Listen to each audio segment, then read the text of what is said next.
Welcome to Nonfiction Insights. You know, we always love diving deep into these books that promise to unlock some big secret to a better life.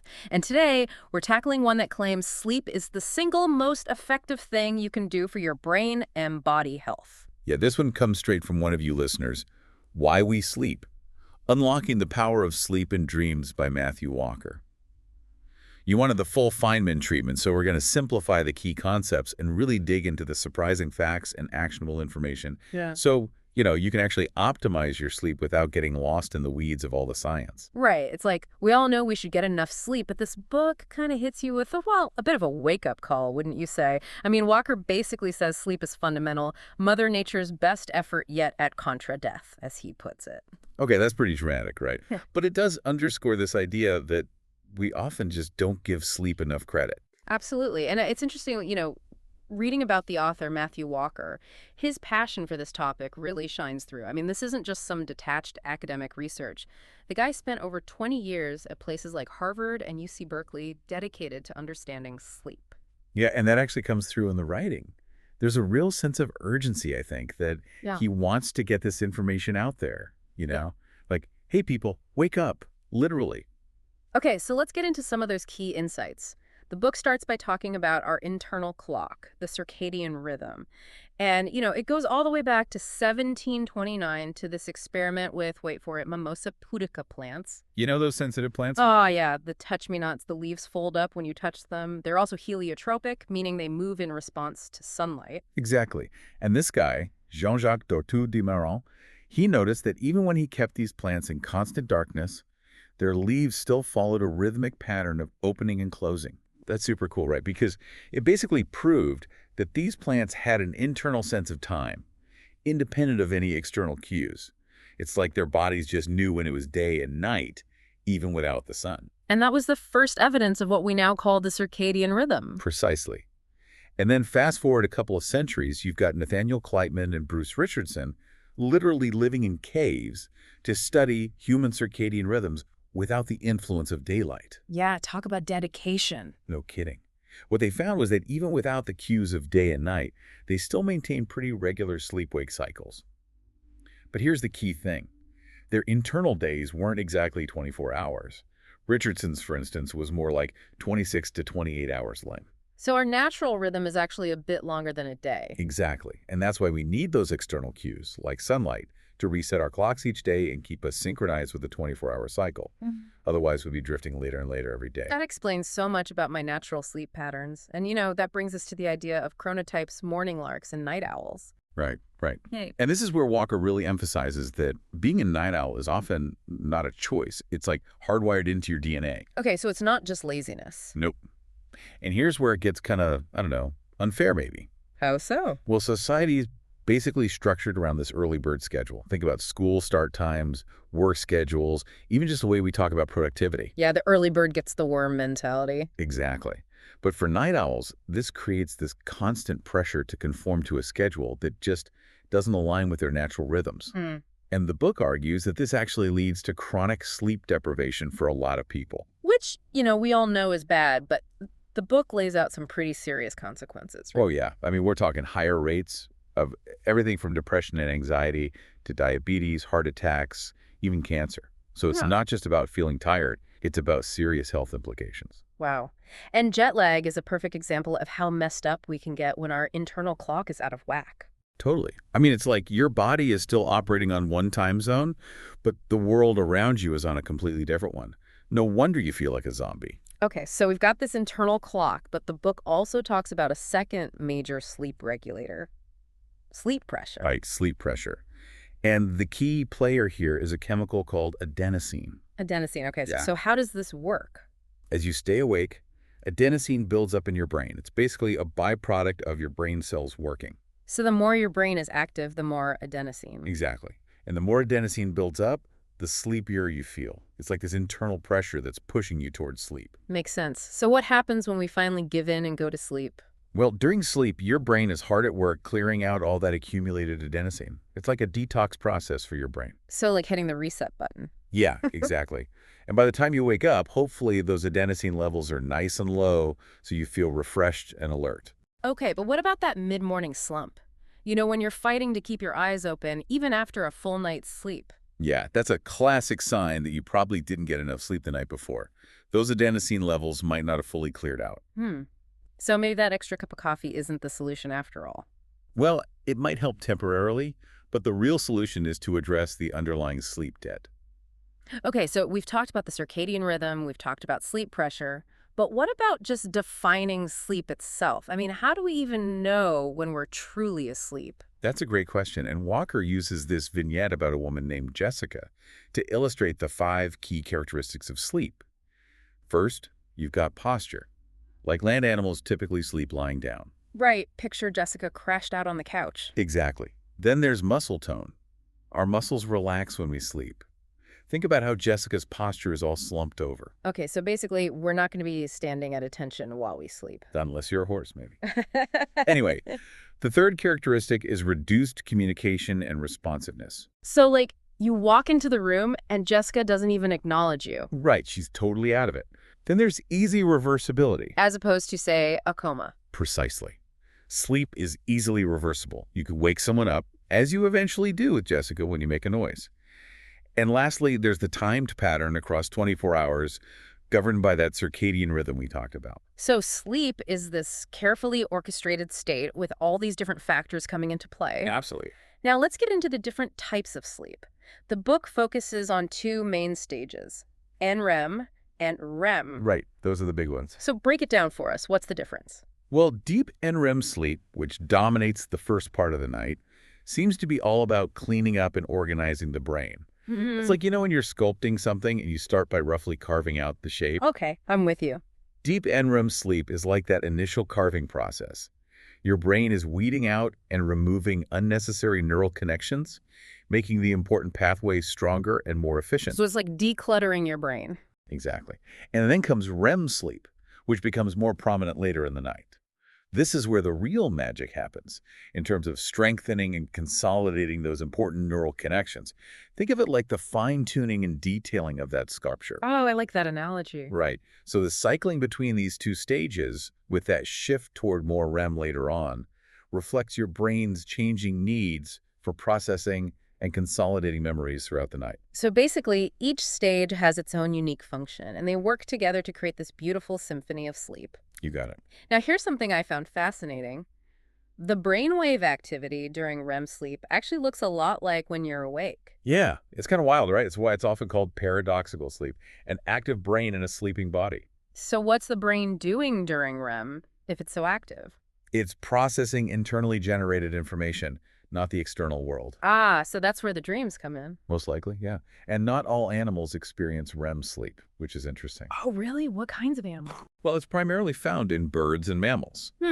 So maybe it evolved to support functions beyond what NREM sleep alone can do. That's the thinking. Yeah. Okay, so both NREM and REM are important.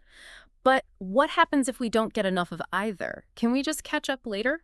Here's the thing. You can't really sleep back lost sleep, at least not completely.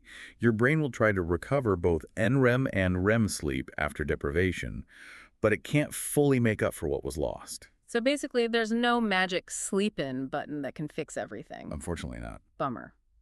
Something else that's kind of trippy is how sleep patterns can vary across cultures and even throughout history. Yeah, you see examples like the biphasic sleep patterns in some pre-industrial tribes, with a midday nap in addition to nighttime sleep. And even when it comes to monophasic sleep, their timing is often very different from ours. So like going to bed a couple of hours after sunset and waking up near dawn. Exactly.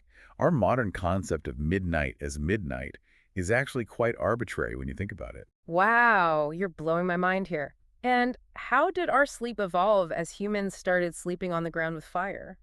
Well, the book suggests that this change, while offering some protection, also made us more vulnerable. So it might have driven the evolution of shorter but more intense sleep, particularly with an enrichment of REM sleep. Okay, that's fascinating. And there's also this whole section about sleep in autistic individuals. Right, specifically the finding that they often show a significant deficit in REM sleep, sometimes 30 to 50% less than neurotypical kids. So that raises the question of whether this REM sleep deficiency could actually be a contributing factor to autism. Yeah, it's an area of active research. We don't have conclusive answers yet, but animal studies have shown that REM deprivation in infancy can lead to social withdrawal later on. That's pretty significant. And it's not just developmental conditions. The book also talks about how something as common as alcohol can mess with our sleep stages. Yeah, alcohol is a big one. We often think of it as a sleep aid, but it actually disrupts the natural architecture of our sleep. It can suppress REM sleep quite significantly. So, not so helpful after all. It's also interesting how the intensity of deep NREM sleep peaks in childhood. Yeah, that peak coincides with a major shift in brain development. The brain is going through this massive pruning process, getting rid of unnecessary connections and strengthening the important ones. And deep NREM sleep seems to be crucial for that process. Exactly. It's like this essential ingredient for building a more efficient brain. And then, of course, as we age, our sleep patterns change again, often becoming more fragmented. Right. As we get older, our circadian rhythm weakens, melatonin production decreases, and the quality and quantity of deep sleep declines. So, you might find yourself waking up more frequently throughout the night. Yeah, I've definitely noticed that. And the book mentions that late afternoon light exposure might help shift bedtimes later for older adults. Yeah, that's an interesting finding. Yeah. But the exact cause of deep sleep loss with age is still somewhat of a mystery. Well, hopefully science will figure that out soon. Now, I gotta ask you about this study on boosting deep sleep with electrical stimulation. That sounds kind of sci-fi. It does, right. Yeah. But it's actually pretty cool. They use these small electrical pulses timed to the brain's slow waves during deep NREM sleep. And what did they find? Well, it actually worked. The stimulation increased the size of those slow waves and the number of sleep spindles, and it led to better memory consolidation of newly learned facts the next day. Wait, so they could actually make people learn better by stimulating their brains during sleep? It seems so. And the really interesting thing is that this effect was specific to deep NREM sleep. Wow. And finally, the book connects NREM sleep to refining motor skills, like, for example, when infants are learning to walk. Yeah, there seems to be a spike in stage 2 NREM sleep around that time. And it makes sense, right? When you're learning something new, especially a physical skill, your brain needs time to consolidate those movements and make them smoother and more automatic. Okay, so we've covered a lot of ground in terms of the science of sleep. Now let's shift gears and talk about what happens when we don't get enough. The real-world implications are, well, pretty alarming. Yeah, no kidding. Walker starts by talking about performance and safety, and the research is clear. Even moderate sleep restriction can lead to significant impairments. Impairments like what? Well, think about things like reaction time, attention, decision-making. These are all crucial for things like driving, operating machinery, even just functioning effectively in everyday life. And the thing is, people often don't realize how impaired they are when they're sleep deprived. That's the scary part. It's like being drunk, but you think you're sober. And you can't just make up for it on the weekends, right? Unfortunately not. Even after a few nights of recovery sleep, performance might not fully return to baseline. So the damage is kind of cumulative. Yeah, to a certain extent. Okay, that's pretty sobering. And the example Walker gives of the truck driver falling asleep at the wheel after being awake for 34 hours really drives home the danger. Right. That was a tragic incident with multiple fatalities. And it highlights just how dangerous sleep deprivation can be, not just for the individual, but for everyone around them. Absolutely. And, there's always this myth of the person who can function on very little sleep, like, oh, I only need 4 hours a night. What does the book say about that? Walker is pretty clear on this. He basically says that the number of people who can truly survive and function optimally on 5 hours or less a night is essentially zero. It's a myth, plain and simple. Good to know. Now, let's talk about mental health. The book makes this really strong connection between sleep and our mental well-being. Yeah, and it's not just that mental health issues disrupt sleep, although that certainly happens. It's also that sleep disruption itself can actually contribute to mental health problems. It's a two-way street. And it's not just, feeling a bit down or anxious. We're talking about serious conditions like depression, anxiety, PTSD, even schizophrenia. Right. And Walker lays out the research showing how sleep abnormalities are present in all of these major psychiatric conditions. It's fascinating, though, that sleep deprivation can actually temporarily alleviate depression symptoms in some people. Yeah, it's counterintuitive, right? Yeah. But it seems like it might have something to do with increased activity in the brain's reward circuits after sleep deprivation. So it's like a temporary boost of dopamine or something. Possibly. Right. But of course, it's not a sustainable solution. Right. Okay, and for our listeners who are really focused on learning and memory, the book has some crucial insights there as well. Yeah, if you're trying to learn something new, sleep is absolutely essential. And the stats about university students pulling all-nighters are kind of I terrifying. know, right? Over 85% of them reported doing it. It's crazy. And, we've all been there, cramming for an exam, but the research shows that it's actually counterproductive. Well, when you're sleep deprived, your brain just can't form memories as effectively. So all that cramming is basically for nothing. Pretty much. Yeah. And Walker's own research, using MRI scans, shows that the hippocampus, which is the brain region responsible for forming new memories, is significantly less active after just one night of sleep deprivation. Wow. So pulling that all-nighter is actually shooting yourself in the foot. Exactly. And even if you do manage to learn something while sleep deprived, those memories are going to be weaker and fade faster. So sleep is like the glue that helps those memories stick. Exactly. Okay. And the connection between sleep and Alzheimer's disease is another really important area the book explores. What should people know about that? Well, there's this interesting finding that a dent in slow-wave sleep activity might be an early warning sign for Alzheimer's risk. Really? So even before you start experiencing memory problems? Potentially, yeah. And there's also this fascinating pathway that Walker uncovers, linking amyloid plaque buildup in the brain to memory decline, with sleep playing a key role. Okay, how does that work? Well, it seems that amyloid disrupts deep NREM sleep, and this disruption, in turn, impairs memory consolidation.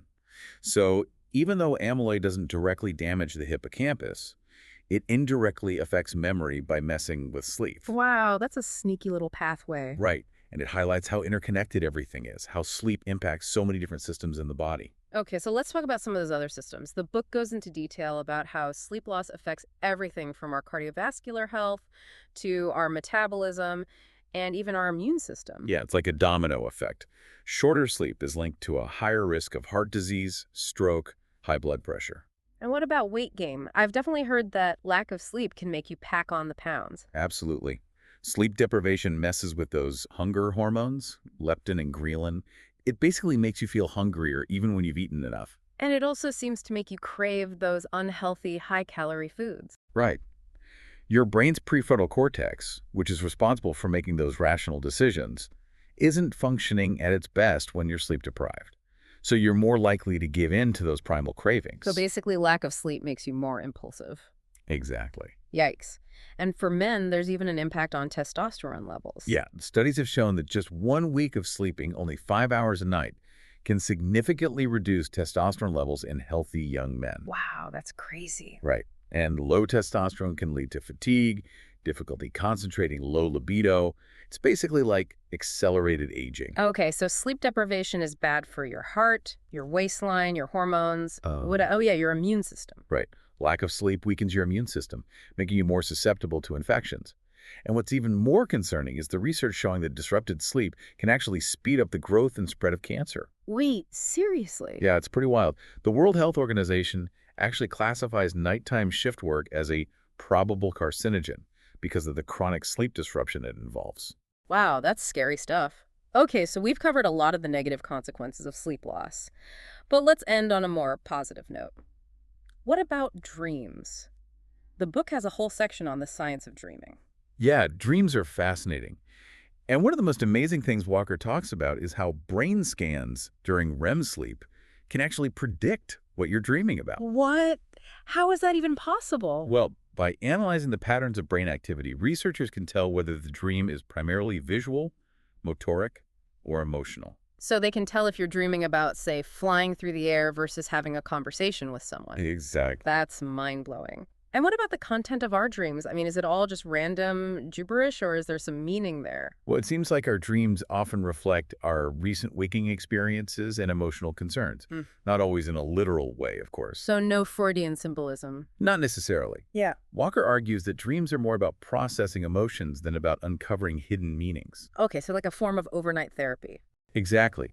And the research suggests that this emotional processing is particularly effective during REM sleep. Interesting. And dreams have always been associated with creativity. Right. Walker talks about how Mary Shelley's Frankenstein was inspired by a vivid dream. And there are countless other examples of artists, musicians, scientists who have found inspiration in their dreams. So maybe we should all be paying more attention to our dreams. Maybe so. They could hold the key to unlocking some hidden creative potential. Okay, I'm sold. I'm going to start keeping a dream journal. Me too. And, the book also talks about how dreaming helps us connect memories in a more flexible and intelligent way. So it's not just about storing information, it's about making connections between different pieces of information. Right. It's like instead of just filing things away in separate folders, our brains are constantly weaving together these intricate webs of associations. And dreaming seems to play a key role in that process. Wow, that's pretty amazing. And even napping with REM sleep can have benefits, right? Yeah. Studies have shown that REM naps can enhance creative problem-solving abilities. So maybe we should all be scheduling in some REM naps throughout the day. It couldn't hurt. Okay, let's talk about some of the things that can go wrong with sleep. Sleep disorders are unfortunately pretty common, Yeah, they are. And one of the most common is insomnia. which is basically difficulty falling asleep or staying asleep. Right. And it's more than just having a bad night here and there. We're talking about chronic insomnia, which affects people for months or even years. And there are certain criteria that have to be met for a diagnosis, right? Yeah, the insomnia has to occur at least 3 nights a week for at least 3 months, and it has to cause significant daytime distress or impairment. So it's not just about feeling tired, it's about how that tiredness is affecting your life. Exactly. And what about narcolepsy? That's another sleep disorder that I think a lot of people have heard of, but maybe don't fully understand. Yeah, narcolepsy is characterized by excessive daytime sleepiness, those sudden sleep attacks that people sometimes experience. And what causes that? Well, it's a deficiency in a neurotransmitter called orexin, which plays a key role in regulating the sleep-wake cycle. So basically, their brains aren't getting the signal to stay awake. That's the idea. Wow. Okay, and then there are those really disturbing animal studies on total sleep deprivation. Yeah, those were pretty grim. They basically showed that rats deprived of sleep died within a few weeks. Wow, so sleep is literally essential for survival. It seems so. Okay, well, that's a pretty strong argument for getting enough sleep. But, in our modern world, there are so many things that disrupt our sleep. Electric light is a big one. Yeah, electric light has messed with our natural sleep-wake cycle in a big way. Yeah. It basically suppresses melatonin production, which is the hormone that helps us fall asleep. So even just dim light in the evening can keep us awake. Yes, especially blue light, which is emitted by a lot of electronic devices. Okay, so maybe scrolling through your phone in bed isn't the best idea. Probably not. And what about alcohol? A lot of people think of that as a sleep aid, but the book says it's actually not so great for our sleep. Right. Alcohol might help you fall asleep initially, but it actually disrupts your sleep later on in the night. It fragments your sleep and can suppress REM sleep quite significantly. So you wake up feeling groggy and unrested, even if you slept for a long time. Exactly. Okay, good to know. And body temperature also plays a role. Yeah, a slight decrease in core body temperature is actually essential for falling asleep. So a warm bath before bed might be helpful. It could be, yeah. Or even just making sure your bedroom isn't too warm. Okay, noted. And what about prescription sleeping pills? Are they a good option? The book presents a bit of a mixed view on that. They can be helpful in the short term, but they don't address the underlying causes of insomnia. And they can also have side effects. Right. And they don't provide the same quality of sleep as natural sleep. So not a long-term solution. What about other strategies? The book talks a lot about cognitive behavioral therapy for insomnia or CBTI. Yeah, CBTI is actually considered the gold standard for treating chronic insomnia. It's basically a form of therapy that helps you identify and change the thoughts and behaviors that are contributing to your sleep problems. So like if you're constantly worrying about not being able to sleep, that can actually make it harder to fall asleep. Exactly. And CBTI helps you break those negative thought patterns and develop healthier sleep habits. Okay, that makes sense. And regular physical activity is also important, right? Yeah, exercise is great for sleep, but it's best to avoid intense workouts right before bed. Makes sense. Now, there's this really interesting idea in the book about how sufficient sleep for employees is basically a form of venture capital for businesses. Yeah, that's a great way to think about it. Sleep-deprived employees are less productive, they make more mistakes, they're more likely to get sick. So investing in employee sleep is actually a smart business move. Absolutely. Okay, and the book also touches on some pretty disturbing stuff, like the use of sleep deprivation in interrogation. Yeah, that's a dark side of sleep research.